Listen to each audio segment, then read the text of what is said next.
Hello and welcome. My name is Catherine Myers, and I'm a faculty development and coaching specialist. I will be the host of this session, Tock, Taking Back the Clock to Create a Work-Life Balance. Microphones will be muted for this presentation, but I do encourage you to post questions and comments in the chat. Also, keep your eye on the chat for a link to a helpful session feedback survey. Now, I am pleased to introduce you to Dr. Jessica Guire, Associate Faculty Member here at Ashford University.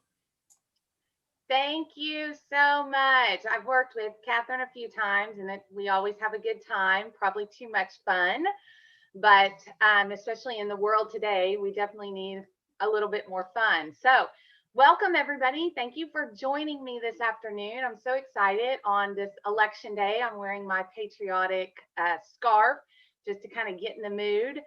And I'm coming from my home in Texas. It's a little bit chilly today, which we are welcoming because generally it's frying hot here. But today, as Catherine had mentioned, I am going to talk about a work and life balance. By no means am I a guru, but through some trial and error, I have figured out some tips that I think some of you could utilize and make that work balance really work for you, not against you.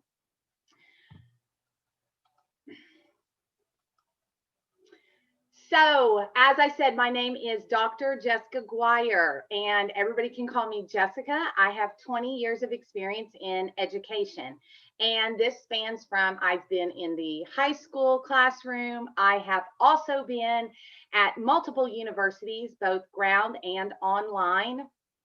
I do course development, curriculum work. I also work with dissertation students working on getting their doctoral degree. I'm also a faculty coach, so I get to work with other faculty members, which I really enjoy. And then I also teach in the classroom, which is my true passion right there, is being with the students. I have actually been working from home since 2007. So when this pandemic hit and a lot of people were forced into their homes to work, I had already been doing it and it wasn't a big shift for me. However, I did still find challenges during the last 8 months that I was like, my time management needs some work. And what better way to do it than to start to prepare a presentation and really shift gears on how I can get this moving. I am a wife, I am a mother of 3, and I also have 4 dogs. So as you probably can recognize, my life is extremely busy. I am also a homeschool mom, and I have been a homeschool mom prior to 2020.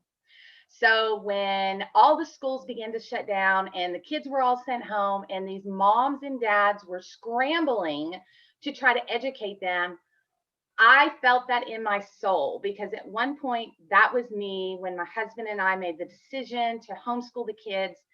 A lot of anxiety, not just with what's going on this year, but trying to educate your kids the best that you can. And so I applaud everybody who's either moved to working from home or actually has become a homeschool parent during this year. So as you know, this presentation is all about time management, and I like to think of the saying, time is of the essence. And that is no more important than it is right now in this time that we're in. I actually started writing this presentation back in February because I was to present at a conference in Austin, Texas in late April, early May. And when that got canceled, this kind of sat on the shelf for a little bit. And then like the bottom fell out. And I was thinking, this is great information that can be used no matter what. And so I really want to take the opportunity to present my findings.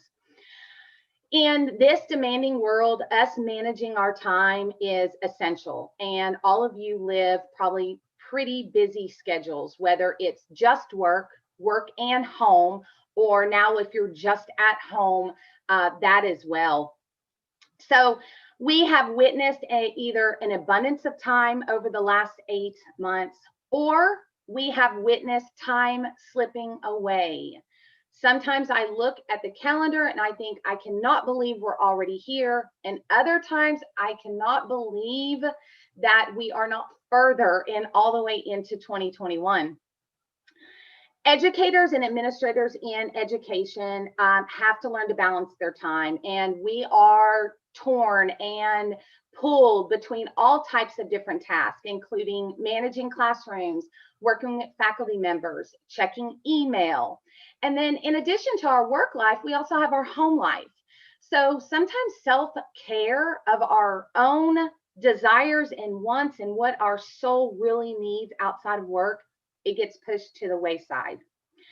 And by no means am I telling anybody to quit their job and go do whatever you want, but we can have a balance between our work and our life and still do the things we love and be able to work and manage both at the same time. I like to use simple time management techniques. So you can actually sit back during this presentation. It's nothing that's going to be heavy in research. It's just some tips that I feel are essential to being effective with the clock. No matter our race, our gender, our voting preference, we all have 24 hours during the day. And it amazes me how some people are able to efficiently use that time more so than others. And so it makes me question, what is it? What is it about those strategies and those techniques that actually work? So what we're looking at first is a home-work balance. And this applies no matter if you're working from home or you are still in an office that you're going to. I've done both. And even when I was at work, I felt like I struggled to balance my home life. I'm sitting at work thinking of all the laundry piled up. Then I moved to a home office, and either the laundry is a distraction because it's continuing to pile up, or I'm taking time out of my day every day to do laundry when I should be working. So finding a balance between having that solid home life and that effective career is the key here. So we're going to look at how to balance both of those together, no matter if you're work at home or you are at an office.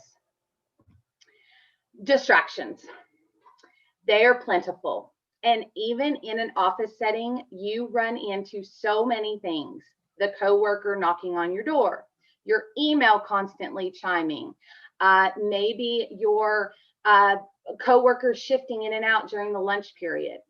It all occurs within that office. There are distractions. There is so much external noise that could prevent you from being effective. The same applies at home. Now, in my own life, I'm dealing with 4 dogs that need to go to the bathroom. 2 of my kids are still at home being homeschooled. So breaking up fights in the kitchen or trying to keep them on task while I'm focused on work projects as well. The distractions are plentiful. What we have to determine is, what are the distractions that we are going to allow? And we're going to talk more about that. I'm really going to get into notifications because I know in this world, we're real big on being notified that our email is going off. So the strategies, what are the strategies and the techniques? And I'm going to use some basic ideas and tell you what I do, what I'm still working on, because like I said, I'm no guru. I'm simply a work in progress with some key ideas that I think everybody could use. So being able to handle those pressures and using these strategies to do that, we can begin to use time as a means to an end, not let that pressure break us. So no longer is the clock going to be our enemy. We're going to use it to our advantage. So to get started, I took a play out of my kids' book, and they're always bro this and bro that. And I was never prepared to become a mom and be called bro by my 13-year-old, but it has occurred. So I decided to name this slide, Make a Plan, Bro, because that's what we need. We need a plan. And my first item on the list is a schedule versus a to-do list. Okay, I'm going to tell you. My name is Jessica, and I am an ex-to-do lister. And although everybody who sees my to-do list thinks I am so efficient, I have recognized that the to-do list is our demise. And there's a reason behind that. When we have a to-do list, you have all the things sketched out on a notepad, on your sticky pad, in your phone that you want to get done in that day. However, we give ourselves too many choices on that to-do list. So I might have first on my list that I have a presentation to give at Ashford, and I need to get on that, and I need to build the content. But I'm tired. And so instead, I go to the next item on my to-do list, which is to organize my email. Is that a productive way in which to use? I have dogs barking. You hear that? Is that a productive way to use my time? It's not, because there are certain items on my to-do list that need to become a priority. However, we don't prioritize. So instead, if you shift from a to-do list to a schedule, and by schedule, I mean you have planned out by blocks what your time will consist of. I'm an early riser. So my feet hit the floor anywhere between 5 a.m. and 6 a.m. So for that first hour, I need a plan. There's my plan, bro, is what am I going to do for that first hour? And each hour or each 30 minutes, I then set aside what I plan to accomplish. And during that segment of time, I use it to accomplish that particular item. Now, first thing in the morning, I like to check email. So let's say from 6 to 7, I have designated that's my email checking time. However, on this particular day, I have an abundance of email and a lot of people needing me to do certain things. I might not get it all done in that hour. So with a scheduled time, we then have a block at what would be the end of your day, whether you're going to stop working at 3, 4, 5, or 6, whatever you designate. You then work for that hour on email uninterrupted. And when that hour is up, whatever is left over, you move it to the end of the day. At the end of the day, when you get to that block, you can then decide, is this something that needs to be taken care of today? Or can I bump it to the next day at 6 or 7 and handle it then? So there's a lot of variation when it comes to how you're working and what you need to do. We have to determine what our productive hours are, and this is how I set my schedule. I am best first thing in the morning. So from 5 to noon is where I'm on fire. I am knocking things out. I then have lunch, and I feel a little more dragged during the afternoon hours, and then I begin to pick up again in the evening. So I know that when I need a lot of cognitive brain power going on, I've got to set those tasks on my schedule that are going to require the most of me. Email is something that I just have to get knocked out. However, I'm not going to wait on a presentation to put it together at 3 o'clock in the afternoon, because I know I work best first thing in the morning. Another thing is setting an alarm. I had a healthcare professional tell me that if you were getting enough sleep, you wouldn't need an alarm. Apparently, I'm not getting enough sleep because I need an alarm. I need woken up, and then I need a couple minutes to kind of gather what's going on and that, oh, I'm awake. The world is here. So setting a wake up time, and whether that means it goes off and you jump out of bed, or it goes off and you lay there thinking about your day, you need that wake up time. The next idea is meal planning. And this is the idea that if we begin to meal plan, whether it's scheduling meals or determining what's going to be eaten at the various meals, we've cut down our time. No more standing in front of the fridge trying to figure out what to make. In my house, we have a dinner menu. At the beginning of the week, we create a dinner menu. And so every night we know what's for dinner, and everybody is aware in the house of what's for dinner. less arguments, and less prep time because I already know what I have to make for the day. For instance, today's a busy day. I want to watch the election coverage tonight, so I created a crock pot. Crock pot's going right now. It took me 15 minutes to throw it together, and it will take me 15 minutes to get it on the plates for everybody in my family. Another thing that's important with your workday is working time and outside. Working time and outside. When I'm talking about working time, I mean time away from what your task is. Getting up from the computer, maybe gardening, maybe going for a walk, but just having a sense of creating breaks, which is my next idea. Finding time for yourself. I like to take a cup of coffee and go sit on the back porch. And to me, that's a great time for me to look over emails. It's a great time for me to read articles, to open up a book, even look at a newspaper. Anything that doesn't require a lot of cognitive work up here, I can relax and I have a break time. If you're like me and you tend to overwork, breaks need to be scheduled. I actually write them on my schedule. So roughly with my kids at home and homeschooling, I take a break every 30 minutes, check in on them, help them out, and it gets me up away from the computer. Another thing with the plan is the home duties. Determining when you will do certain chores. So creating some type of schedule for your home duties as well. I don't have a set plan on home duties. Right now, it's kind of chaos and we're working on that. I'd like to set aside one particular day that's laundry day and everybody knocks out their laundry in one day. As of right now, we're a work in progress and we're still trying to focus on that work in progress when it comes to the home duties. When I wrote this slide, I thought of my dad who loves the Beatles and the song Help. If you're not familiar with it, one of the first lyrics is help, I need somebody. And in this case, not only do we need somebody, sometimes we need something. And so when we're planning the strategies for our time management, I either use somebody or something to help me with this. First off, delegating.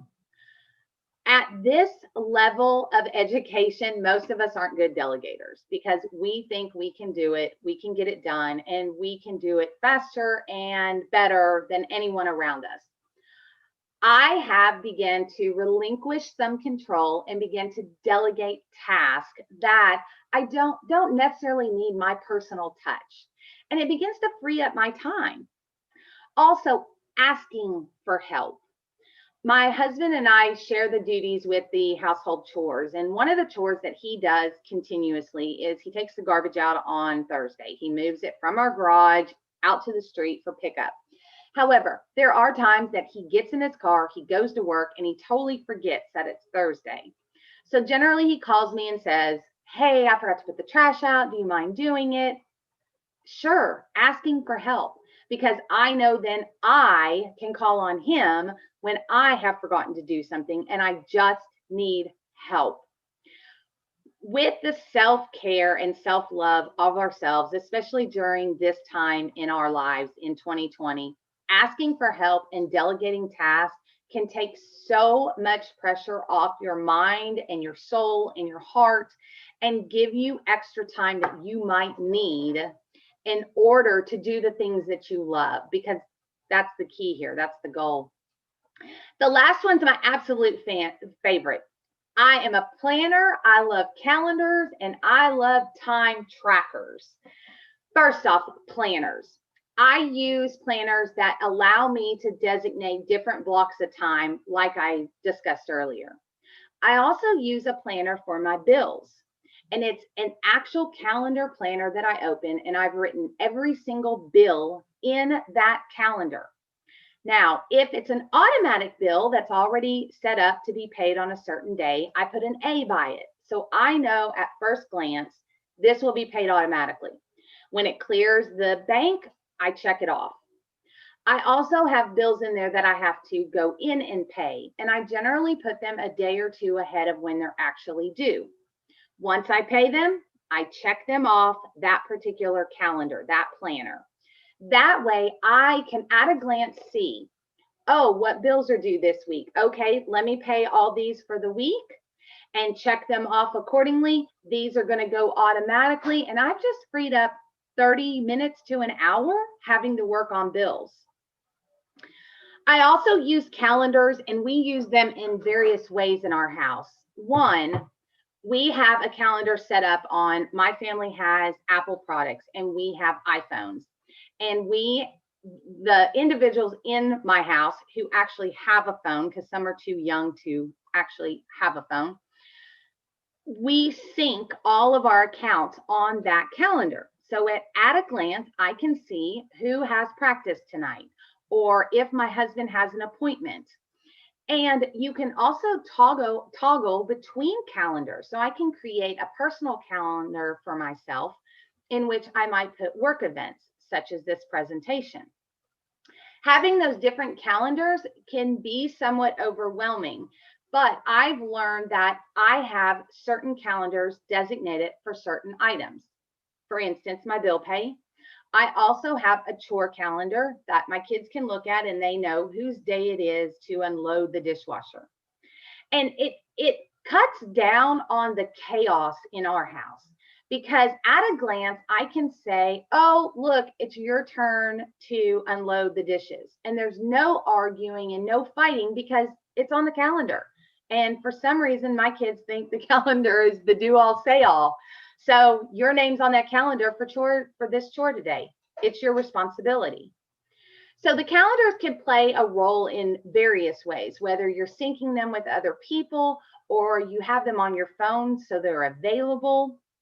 Nonetheless, the whole idea of the calendar is so that at a glance, you can see what's coming up.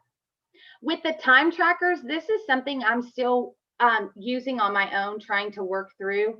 I use Mind Your Time. It's actually a time tracker on the computer, and it will tell me how much time I've spent on various websites. So I know how much time is being designated to different tasks for work. And I can see it at a day's glance, a week's glance, and even a month.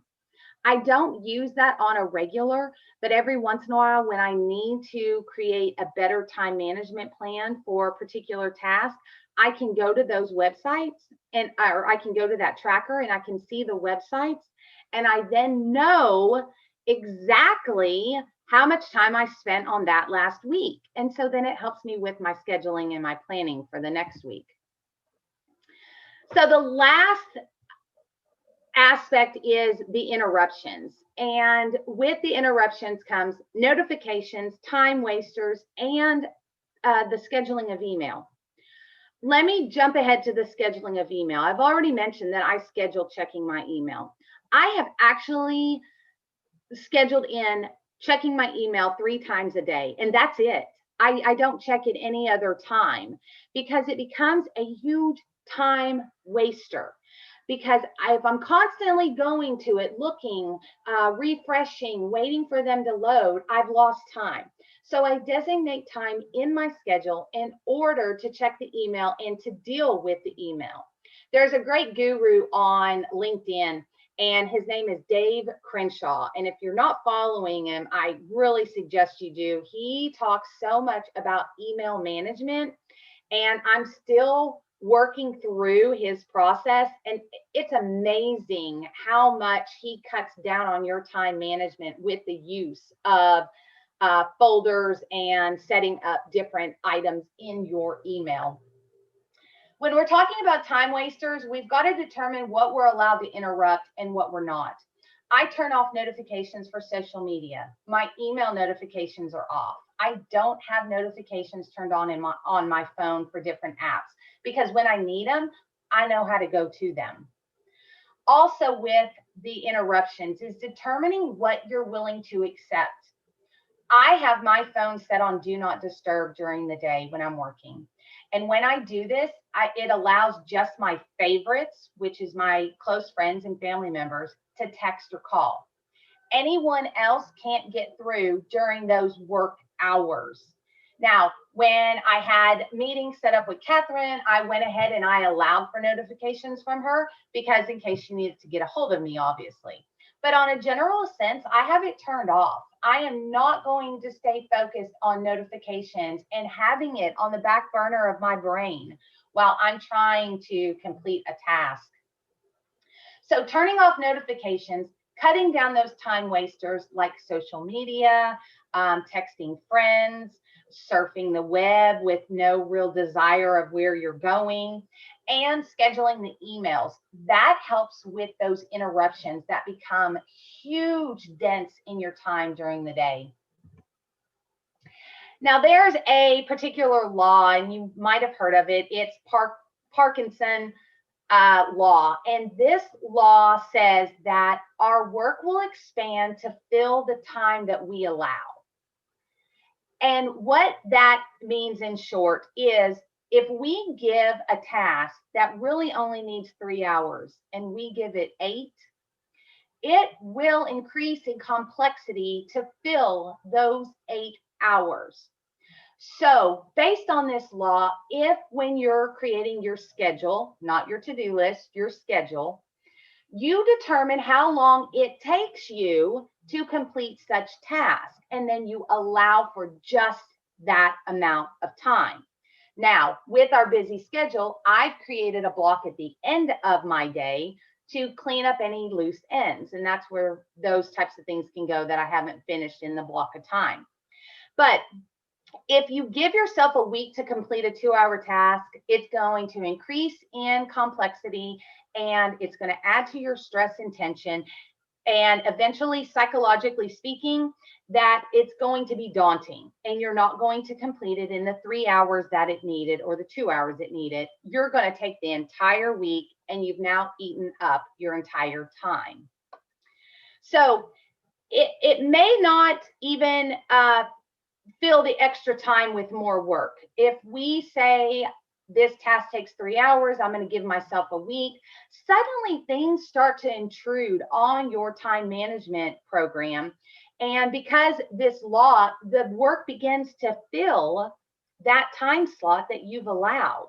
So you've allowed it a week, and suddenly this 3-hour, 2-hour presentation you need to work on has now expanded to taking you 4 days of work days. So focusing on doing this in a way that you can create a schedule just for that time block.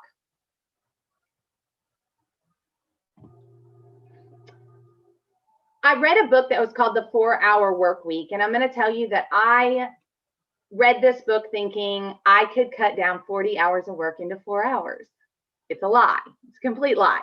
But what he does tell you is he tells you some tips and some ways that you can begin to be more effective. And one thing he said that I just thought was great was doing something unimportant doesn't make it important. I'm really good at laundry, but that's not my end goal. My end goal in my career is not to be a professional laundry folder or washer. And so making sure that during your directed hours, whether it's 4 hours or 10 hours of your work week, you're focusing on things that are actually important and things that you can use that will get you to that end goal. So to finish up, I want to put up a challenge of what is the one thing that you can do today to take back the clock. So hopefully some of the things that I've suggested today, you can explore further and you can look into building it into your own schedule, not your to-do list, and focusing on being more effective with your time, getting to do the things you love, spend time with those that you love, and still be successful and efficient in your career and in your work. Jessica, that was great. we're at time. I'll have to send you the chat later so you can see so much wonderful activity happening. I was nodding my head vigorously with a lot of things you're saying, but I love it. Mariana said, this is the best panel ever. So thank you for that feedback. Jessica, thank you again for attending. Thanks for presenting rather, and thank you all for attending. Please take a moment to complete that survey link that I posted in the chat. Please attend other sessions, we still have 2 full more days of sessions here. And then remember that you can access all the presentations via the TLC online event page on Eventbrite. And you can continue the conversation and engage with the conference on social media by using the hashtag AUTLC. Thank you all so much and have a wonderful day.